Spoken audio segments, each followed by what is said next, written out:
ബീഹാർ രാഷ്ട്രീയത്തിന്റെ ഗതിവിഗതികൾ തന്റെ വിരൽത്തുമ്പിലാക്കിയ നിതീഷ് കുമാർ എന്ന അതികായൻ സജീവ രാഷ്ട്രീയത്തിൽ നിന്നും പടിയിറങ്ങുമ്പോൾ അതൊരു യുഗത്തിന്റെ അന്ത്യം കൂടിയാണ്. 1977 ഹർനൌട്ടിലെ കനത്ത പരാജയത്തിന്റെ പിന്നാലെ പട്നയിലെ ഒരു കോഫി ഹൗസിലിരുന്ന് മേശയിൽ തട്ടി താൻ ഒരു നാൾ മുഖ്യമന്ത്രിയാകുമെന്ന് അദ്ദേഹം പ്രഖ്യാപിക്കുമ്പോൾ ചുറ്റുമുണ്ടായിരുന്നവർ അത് തോറ്റവന്റെ വെറും വീരവാദമായി കണ്ടിട്ടുണ്ടാകൂ.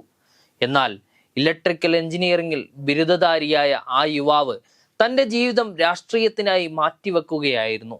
JP പ്രസ്ഥാനത്തിന്റെ തീച്ചൂളയിൽ നിന്ന് വളർന്നു വന്ന നിതീഷിന് തന്റെ സമകാലീനരായിട്ടുള്ള ലാലു പ്രസാദ് യാദവിനെ പോലുള്ളവർ വളരെ വേഗത്തിൽ അധികാരത്തിന്റെ പടവുകൾ കയറുന്നത് നോക്കി നിൽക്കേണ്ടി വന്നു.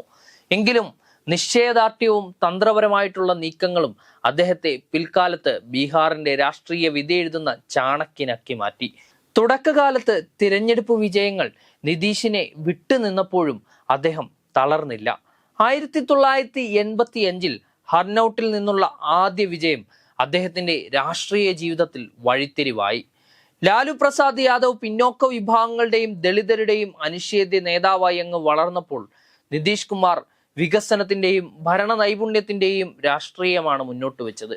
2000 വെറും 7 ദിവസത്തെ മുഖ്യമന്ത്രി പദം കൊണ്ട് സംതൃപ്തനാകേണ്ടി വന്നുവെങ്കിലും തനിക്ക് ലഭിച്ച കേന്ദ്രമന്ത്രി സ്ഥാനങ്ങൾ അദ്ദേഹം ബീഹാറിന് വേണ്ടിയുള്ള ഒരു കരുതലാക്കി മാറ്റി. റെയിൽവേ, കൃഷി വകുപ്പുകൾ കൈകാര്യം ചെയ്തപ്പോൾ അദ്ദേഹം കാണിച്ച ഭരണപരമായിട്ടുള്ള മികവ് പിൽക്കാലത്ത് മുഖ്യമന്ത്രി പദത്തിലേക്കുള്ള അദ്ദേഹത്തിന്റെ യോഗ്യതാ പത്രമായി മാറി. ദേശീയ രാഷ്ട്രീയത്തിൽ BJP വിരുദ്ധ ചേരിയെ ഒന്നിപ്പിക്കുന്നതിലും ഇന്ത്യ മുന്നണിയുടെ രൂപീകരണത്തിലും നിതീഷ് കുമാർ നിർണായകമായിട്ടുള്ള പങ്കുവഹിച്ചിരുന്നു.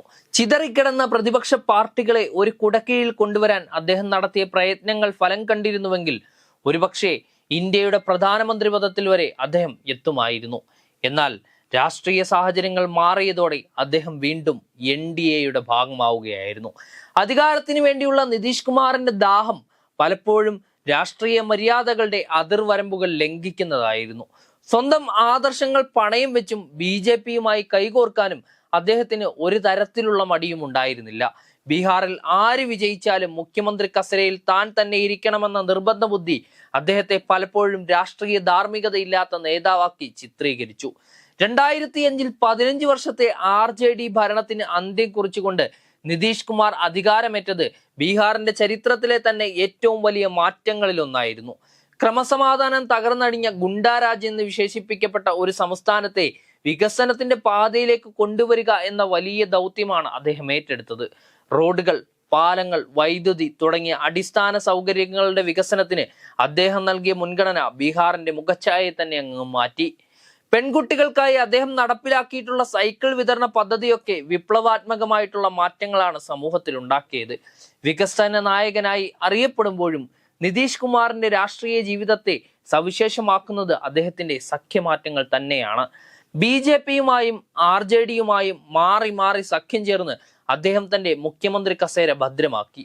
രാഷ്ട്രീയ ധാർമ്മികതയുടെ പേരിൽ വിമർശിക്കപ്പെടുമ്പോഴും ബീഹാറിന്റെ താല്പര്യങ്ങൾക്കും തന്റെ രാഷ്ട്രീയ നിലനിൽപ്പിനും വേണ്ടി അദ്ദേഹം നടത്തിയ ഈ അഭ്യാസങ്ങൾ അദ്ദേഹത്തിന് പൾട്ടൂറാം എന്ന വിളിപ്പേര് പോലും നേടിക്കൊടുത്തു.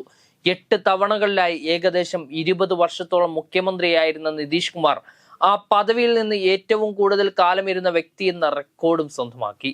രാഷ്ട്രീയ സമവാക്യങ്ങൾ എങ്ങോട്ടൊക്കെ മാറിയാലും നിതീഷ് കുമാർ എന്ന കേന്ദ്ര ബിന്ദുവിനെ ചുറ്റിയാണ് ബീഹാർ രാഷ്ട്രീയം കറങ്ങുന്നത്. അദ്ദേഹം മുഖ്യമന്ത്രി പദം രാജിവെച്ച് രാജ്യസഭയിലേക്ക് മാറാൻ തീരുമാനമെടുക്കുമ്പോൾ അത് വലിയൊരു രാഷ്ട്രീയ പാരമ്പര്യത്തിന്റെ അടുത്ത ഘട്ടത്തിലേക്കുള്ള ഒരു മാറ്റമാണ്.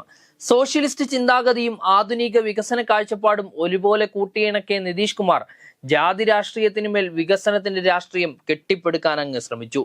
അധികാരത്തിന്റെ അകത്തളങ്ങളിൽ അദ്ദേഹം നടത്തിയിട്ടുള്ള കരുനീക്കങ്ങൾ പലപ്പോഴും പ്രവചനാതീതമായിരുന്നു.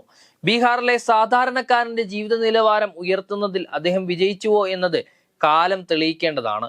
എങ്കിലും ഒരു കാലഘട്ടത്തിൽ തകർന്നടിഞ്ഞ ബീഹാറിനെ സുസ്ഥിരതയും ആത്മവിശ്വാസവും നൽകുന്നതിൽ അദ്ദേഹത്തിന്റെ പങ്ക് വളരെ വലുതാണ്. 1974 പ്രക്ഷോഭത്തിൽ നിന്ന് തുടങ്ങിയ ആ രാഷ്ട്രീയ യാത്ര 2026 ഡൽഹിയിലെ രാജ്യസഭയുടെ പടിവാതിൽക്കൽ എത്തുമ്പോൾ ഇന്ത്യ കണ്ട ഏറ്റവും മികച്ച രാഷ്ട്രീയ തന്ത്രജ്ഞരിൽ ഒരാളായി നിതീഷ് കുമാർ ചരിത്രത്തിൽ ഇടം പിടിക്കുകയാണ്. സത്യങ്ങൾ മാറുമ്പോഴും ലക്ഷ്യം വിടാതെ മുന്നേറിയ നിതീഷ് കുമാർ എന്ന എഞ്ചിനീയർ ബീഹാറിന്റെ രാഷ്ട്രീയ ഭൂപടത്തെ മാറ്റിമറിച്ചാണ് പടിയിറങ്ങുന്നത്. അവസാനമായി വികസനത്തിന്റെയും രാഷ്ട്രീയ അതിജീവനത്തിന്റെയും പുതിയൊരു അധ്യായം കൂടി എഴുതി ചേർത്താണ് നിതീഷ് കുമാർ സംസ്ഥാന രാഷ്ട്രീയം വിടുന്നത്.